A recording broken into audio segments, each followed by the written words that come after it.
Hello student, class 12th के लिए आज हम फिर से मोस्ट इम्पॉर्टेंट मॉडल पेपर लेके आए। तो जितने भी क्लास 12th के बच्चे इस crack UP board exam YouTube channel पर नए हैं तो प्लीज जल्दी से चैनल को सब्सक्राइब कर लीजिए और वीडियो को लाइक कीजिए। हमने आपके लिए 3 मॉडल पेपर करवा दिए हैं, हिंदी का, इंग्लिश का और बायो का। आज हम आपको केमिस्ट्री का करवाने वाले और लास्ट आपका जो फिजिक्स का बचेगा वो हम आपको कल करवाएंगे। तो जल्दी से वीडियो को लाइक कर दीजिए और चैनल को सब्सक्राइब कर दीजिए। चलिए वीडियो को स्टार्ट करते हैं। तो ये 2025 में भी आपका इसी टाइप का पेपर आएगा, तो इसीलिए ये बोर्ड द्वारा जारी किया गया मॉडल पेपर है। इससे आपको पता चल जाएगा किस टाइप से क्वेश्चन आते हैं और कैसा आपका पेपर आता है। तो ये 70 नंबर का आपका क्वेश्चन पेपर आएगा। 3 घंटे 15 मिनट आपको मिलेंगे। 15 मिनट आपको क्वेश्चन पेपर को पढ़ने के लिए निर्धारित होते हैं। ठीक है जी, सारे निर्देश आपको दे रखे हैं। तो चलिए स्टार्ट करते हैं। पहले आपको दे रखे होंगे 6 बहुविकल्पीय प्रश्न। 6 आपको क्या दे रखे होंगे? बहुविकल्पीय प्रश्न, जिसमें पहला आपका क्वेश्चन है, यह एक प्रोटीन की 200 सेंटीमीटर क्यूब जलीय विलयन में 1.26 ग्राम प्रोटीन है तथा 300 केल्विन पर इस विलयन का परासरण दाब 2.57 इंटू 10 की पावर 3 बार है, तो प्रोटीन का मोलर द्रव्यमान ज्ञात कीजिए। तो इसको आपको जरूर से जरूर सॉल्व करना और आपको पता होना चाहिए कि किस टाइप का पेपर आएगा। और जिसने भी जिस केमिस्ट्री का पेपर पूरा सॉल्व कर लिया तो आपको पता चल जाए कि आपके 70 में से कितने मार्क्स बनने हैं। जिसके भी 65 या 60 प्लस क्वेश्चन मार्क्स बनना है तो 100% आपकी अच्छे से तैयारी हो गई। तो इस क्वेश्चन पेपर को पढ़ते हैं और आपको इस पेपर को आपको जरूर से जरूर घर पे बैठ के सॉल्व करना है। ठीक है। उसके बाद है खा वाला कि संक्रमण तत्वों की मूल अवस्था में नीचे दिए गए डी ऑर्बिटल विन्यासों में कौन सी अवस्था स्थायी होगी। तो इसमें क्या कहा है? स्थायी होगी। स्टेबल कौन सी होगी? तो 3D3 सबके लास्ट में 4s2 होता है। ठीक है। तो कौन सी? क्योंकि डी ऑर्बिटल में सबके लास्ट में 4s2 होता है। ठीक है। तो 3D3 होगी या 3D5 होगी या 3D4 होगी या 3D8 होगी या 3D4। तो इसका करेक्ट आंसर क्या हो सकता है? तो इसका करेक्ट आंसर होगा 3D4, क्योंकि 3D4 जी किसका होगा? क्रोमियम का होगा। ठीक है। तो कौन सी स्टेबल होगी? 3D4 क्रोमियम वाली। उसके बाद है संकुलन CO NH3 NH3 का होल NH3 की पावर कितनी दे रखी है? 6 दे रखी है। तो ये आपको सॉल्व करना है। तो इसे बताना है कि बिलियन में कितने आयन उत्पन्न है, आयन पूछे गए हैं। तो ठीक है। तो पहले हम देखने क्लोरीन पे कितने होते हैं? 1 होते हैं। और यहाँ पे कितने क्लोरीन दे रखी है? यहाँ पे आपको क्लोरीन 2 दे रखी है, Cl2। ठीक है। और एक क्लोरीन पे कितने होते हैं? -1। तो कितने हो गए? 2 हैं तो 2 होंगे। तो यहाँ से आप देख सकते हैं जितने आपके बाहर होंगे उतने ही आपके अंदर होंगे। तो कौन सा आंसर होगा? 2, 4 का आपका करेक्ट आंसर होगा। ठीक है। उसके बाद है निम्नलिखित यौगिकों की क्वथनांक का बढ़ता हुआ क्रम बताना है। तो इसको आपको बढ़ता हुआ क्रम बताना है। तो इसमें से कौन सा बढ़ता हुआ क्रम होगा? इसका हमने इसका आपका करेक्ट आंसर होगा ये वाला। इसको आपको घर पे बैठ के जरूर से जरूर सॉल्व करना। अभी तो मैं आपको ऐसे ही बता दे रहे हैं, क्योंकि ये पेपर को आपको जल्दी से जल्दी आपको सॉल्व करके कमेंट बॉक्स में बताने कि आपके कितने नंबर बनते हैं। ठीक है। उसके बाद है अड़ा वाला कि गैल्वियम थैलेमाइड संश्लेषण बनाता है। क्या बनाता है? वो क्या बनता है? थैलेमाइड संश्लेषण से क्या बनता है? प्राथमिक एरोमेटिक एमीन या प्राथमिक एलिफेटिक एमीन या द्वितीयक एमीन या तृतीयक एमीन। क्या बनता है इसमें? प्राथमिक एलिफेटिक एमीन बनता है। ठीक है। उसके बाद है माल्टोस क्या बना होता है? माल्टोस किससे बना होता है? 2 अणु ग्लूकोज से या 2 अणु फ्रक्टोज से या ग्लूकोज तथा फ्रक्टोज से या इनमें से कोई नहीं। तो माल्टोस किससे बना होता है? माल्टोस बना होता है 2 अणु और ग्लूकोज से। तो ये थे आपके 6 बहुविकल्पीय प्रश्न। अब आपके 2 नंबर वाले प्रश्न स्टार्ट होते हैं। वांट हाफ गुणांक की व्याख्या कीजिए। मोस्ट इंपॉर्टेंट ये क्वेश्चन है। और एक बात आपको बता रहे हैं कि आपको हमने जो 80 प्लस वाले क्वेश्चन हमने कराए थे पूरी बुक के मोस्ट इंपॉर्टेंट केमिस्ट्री में। तो अगर आपने वो वीडियो नहीं देखी है जाके उस वीडियो को जरूर से जरूर देख लीजिए। अगर आपने वो वीडियो नहीं देखी है तो जाके देख लीजिए। पूरी बुक के हमने मोस्ट इंपॉर्टेंट 80 प्लस क्वेश्चन करवाए। उसमें आपका ये वांट हाफ गुणांक की व्याख्या भी थी। देखो, तो ये मोस्ट इंपॉर्टेंट क्वेश्चन है। 2 नंबर में पूछा ही जाता है कि वांट हाफ गुणांक की व्याख्या कीजिए। यह अणु संख्यक गुणों में किस प्रकार संबंधित है। ठीक है। उसके बाद है अंतराकाशी यौगिक क्या है और इस प्रकार के यौगिक संक्रमण धातुओं के भली भांति प्रकार से ज्ञात कीजिए। उसके बाद स्पेक्ट्रमी रासायनिक श्रेणी लिखनी है। उसके बाद निम्नलिखित परिवर्तन आप कैसे प्राप्त करेंगे? क्लोरोएथेन से ब्यूटेन कैसे प्राप्त करेंगे? एनिलीन से क्लोरोबेंजीन कैसे प्राप्त करेंगे?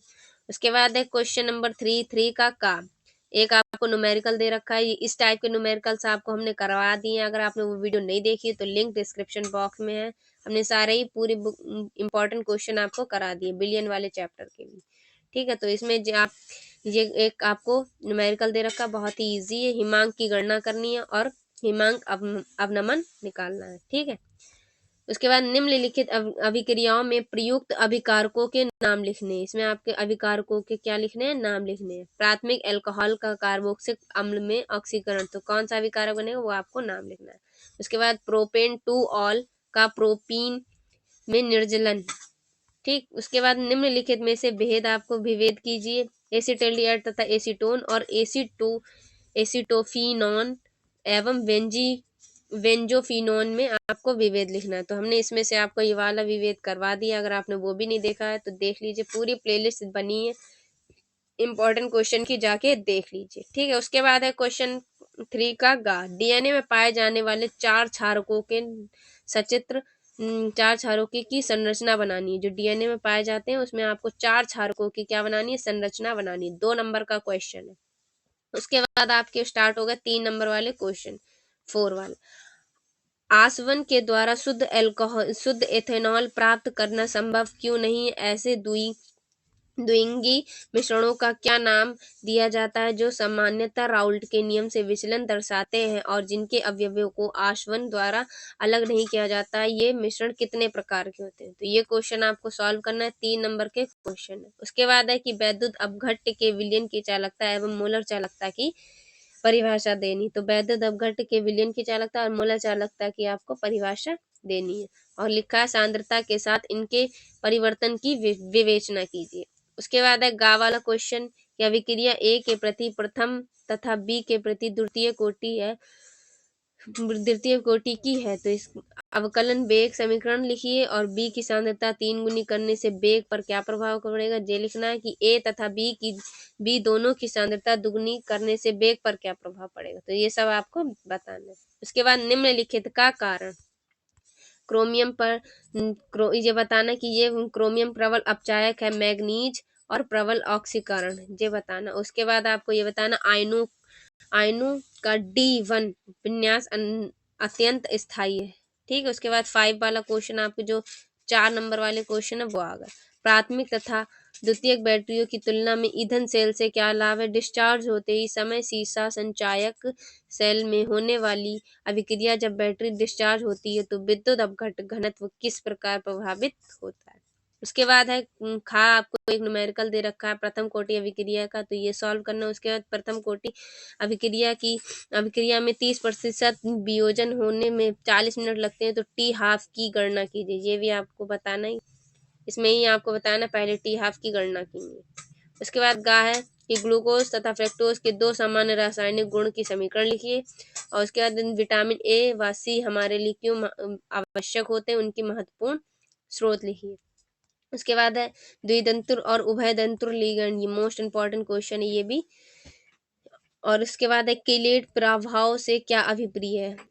उसके बाद आपका लॉन्ग क्वेश्चन आ गया 5 नंबर में, क्या होता है जब मेथिल क्लोराइड की जब केसियन से क्रिया होती है तो क्या होता है। उसके बाद दूसरी है एथिल क्लोराइड से अभिक्रिया जलीय KOH से होती है। शुष्क ईथर की उपस्थिति में ब्रोमोबेंजीन की अभिक्रिया मैग्नीशियम से होती है। और दूसरा 4 वाला है एन ब्यूटिल क्लोराइड को अल्कोहल KOH के साथ अभिक्रित किया जाता है। उसके बाद 5 वाला क्वेश्चन आपका क्लोरोबेंजीन का जल अपघटन किया जाता है, अथवा में आपको दे रखे। तो 5 आपको क्या होता है जब क्वेश्चन वाले अगर नहीं आते हैं तो आपको ये वाले भी कर सकते हैं। निम्नलिखित प्रत्येक अभिक्रिया में बनने वाले मुख्य कार्बनिक उत्पादक की संरचना, तो ये भी 5 नंबर में, ये भी 5 में, अगर आपको जो भी आते हैं वो आप कर सकते हैं। ठीक है, इसमें आपको जो दे रखेंगे संरचना, इसको आपको पूरा लिखना है, इसके आगे की संरचना करना है। ठीक है, उसके बाद है निम्नलिखित को उदाहरण सहित लिखिए। तो आपको ये देखिए नेम रिएक्शन दे रखी है, इसको आपको लिखना भी है, परिभाषित भी करना और इसका उदाहरण भी लिखना। कोलवे अभिक्रिया लिखनी है, मोस्ट इंपॉर्टेंट हमने अभिक्रिया भी आपको 15 मोस्ट इंपॉर्टेंट अभिक्रिया आपको बताई है। वो अगर आप वीडियो देख लेते हैं पूरी 80+ क्वेश्चन में हमने उसमें सब बताया। ठीक है, कोलवे अभिक्रिया, रिमल्टी मैन अभिक्रिया और विलियमसन संश्लेषण मोस्ट इंपॉर्टेंट है ये। उसके बाद है निम्नलिखित अभिक्रियाओं के लिए समीकरण दीजिए। तनु HNO3 की फिनॉल से क्रिया कराने पर, ये भी इंपॉर्टेंट क्रिया, ये हर बार में पूछी जाती, मोस्ट इंपॉर्टेंट है कि तनु HNO3 की फिनॉल से क्रिया कराते तो क्या प्राप्त होता है।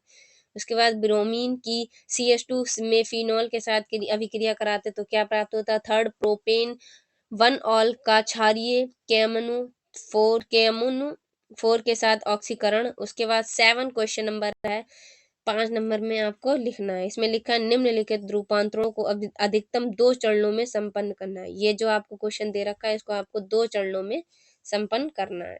तो पहली क्या है, ब्रोमोबेंजीन से 1 फिनोल फेनिल एथेनॉल। उसके बाद है दूसरा, बेंजल्डिहाइड से 3 फेनिल प्रोपेन ऑल और 1 ऑल।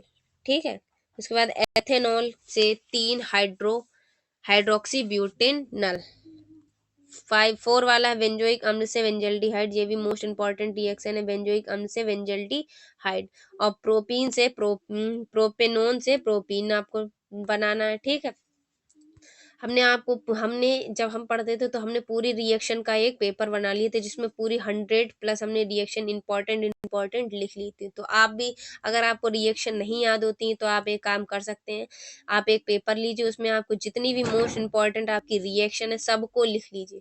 जब आप वो सब लिख लेंगे फिर उसकी रोज आपको प्रैक्टिस करनी और रटना नहीं है। जैसे जैसे प्रोपेनोन से प्रोपीन बनाना, तो जो भी आपको दे रखा हो उसको आपको पढ़ के करना है। ठीक है। इसके बाद आपको अथवा में दे रखा है निम्नलिखित यौगिकों की संरचना बनाएं। तो 4 क्लोरोपेंटेन से 2 ऑन बनाना है।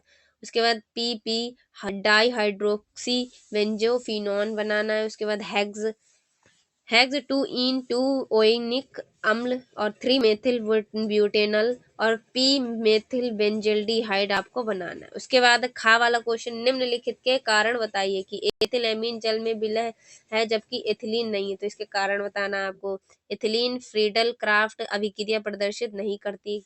क्या प्रदर्शित नहीं करती? फ्रीडल क्राफ्ट अभिक्रिया। एरोमेटिक एमिनो के डायएजोनियम लवण एलिफेटिक एमिनो से प्राप्त लवण अधिक स्थायी होते हैं। अथवा में आपको ये दे रखा है कि एक आपको ये दे रखा है, इसको आपको पूरा करना है। ये वाले इस टाइप के क्वेश्चन भी आते हैं। अणुसूत्र C4H11N से प्राप्त विभिन्न समयवी एमिनो की संरचना लिखिए। विभिन्न यौगिकों द्वारा कौन से प्रकार की समव्यता प्रदर्शित करनी है। उसके बाद दूसरा दे रखा है एथेनालिक NH3 की C2H5Cl के साथ अभिक्रिया रासायनिक समीकरण लिखनी है। तो ये था आपका केमिस्ट्री का मोस्ट इंपॉर्टेंट पेपर। इसमें ज्यादातर आपको रिएक्शन दे रखी है, कहाँ से रिएक्शन दे रखी है और कितने नंबर की रिएक्शन दे रखी है, चलिए ये गिनते। 5 नंबर की आपकी ये रिएक्शन है। उसके बाद 5 नंबर की ये रिएक्शन है। 10 हो गए। 10, 15, 15 और 20 नंबर की आपकी ये रिएक्शन दे रखी और ऊपर 2 से 3 नंबर में दे रखी होंगी। 20 नंबर में ये रिएक्शन है। उसके बाद है आपकी 2 नंबर में ये रिएक्शन दे रखी है। तो 20, 22 और 24, 25 नंबर की आपकी रिएक्शन पोर्शन से आपसे पूछेगी। तो आपको रिएक्शन बहुत ही इंपॉर्टेंट होती है क्योंकि केमिस्ट्री में रिएक्शन पूछी ही जाती है।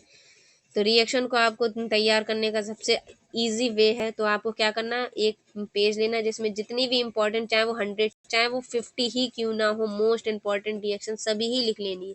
जिस भी आप चैनल से पढ़ते हैं उस चैनल में जितनी भी इंपॉर्टेंट रिएक्शन करवाई जाए आपको सब नोट कर लेनी है एक, या आपको कॉपी बना लेनी है जिसमें आपको इंपॉर्टेंट रिएक्शन लिखनी है और वही इंपॉर्टेंट रिएक्शंस को आप रोज प्रैक्टिस करेंगे तो आप इन रिएक्शन भी आपको आ जाएंगी। तो इसलिए रिएक्शन को आप प्रैक्टिस करने से आएंगी, रटने से कुछ नहीं आएगी। जैसे आप रट रहे हैं विलियमसन संश्लेषण है तो इसकी आप जब क्रिया इससे